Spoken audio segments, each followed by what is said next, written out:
Hello. So for this week's journal assignment, I wanted to do an encounter that I had with a previous course.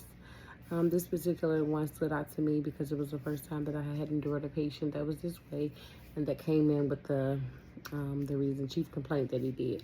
The patient had been battling in the past. He had been an abuser of crack cocaine as well as alcohol. He had been drug free. I think he said around like 8 or 9 years.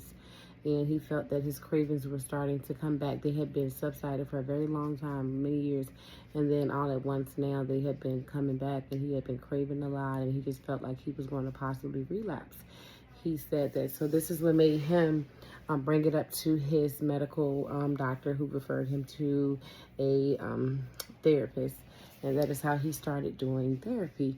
He was coming to group therapy sessions throughout the week as well as having some individual therapy sessions as well. The reason why this particular situation stood out to me is because in my experience, it was very rare, the mental health hospital that I work in, where patients actually reached out and wanted help before they even got to the point where they would relapse.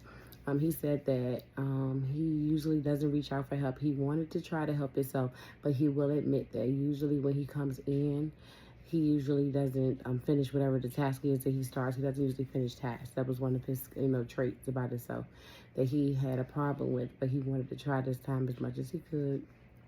I enjoyed the experience because I realized that a lot of the other patients in the groups that he would come to, they were so supportive and they would always check on him when he come in throughout the week and ask him, how you feel, man? Do you feel like you want to keep coming? We need you to keep coming now.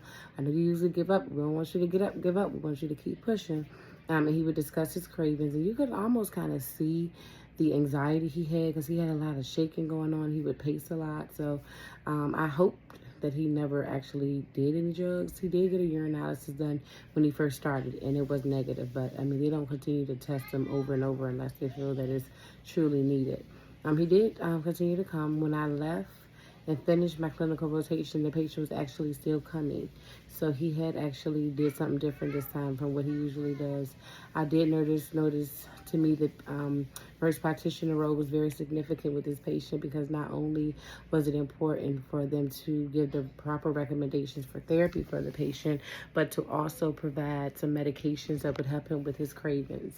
And the individual therapy sessions were also very beneficial because he was opening up in ways that he a lot of times didn't want to open up in when he had the group therapy sessions. And some of those sessions had topics where he would need to open up about some of the things he talked about in his individual therapy sessions.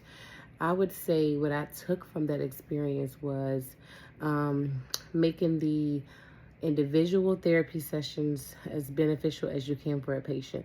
Everybody isn't as willing to open up around others, and that's okay. And that's how that patient is. That's okay as long as they're getting the help in some type of a way. And I felt like the nurse practitioner did wonderful with the patient, and she gave him all the opportunity he needed to open up and say everything he needed to say in his individual therapy sessions. Myself, I felt like I did great in it because I opened up myself with, not opened up on my personal view, but I also helped the patient to open up and discuss himself and some of the things that he went through. I didn't give any specific names, but I did, let him know about some of the patients that I work with at my current hospital and how a lot of them were battling alcohol and drug abuse and some of the positive coping skills that they use to help them. So I felt like I did great with, the use of being able to offer out some coping skills to the patient because he did use some of them.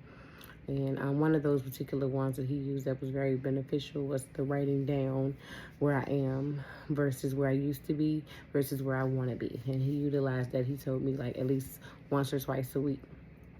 And like I said, the experience was great. I did get a lot from it. I don't think there was anything negative I can say. I do think the nurse practitioner role is very significant with patients because, yes, the therapists allow them to open up, but it's also important for them to open up to those who can prescribe certain things that they may need. Not always medication, just even letting them know that they actually need the therapy. That is something that is also offered and suggested by the nurse practitioner. And again, like I said, it was a great experience. I did learn a lot from that patient, and I did understand. He helped me to understand that just because you don't want to open up in front of a lot of people doesn't mean you don't want to open up at all. And that's about it. Thank you.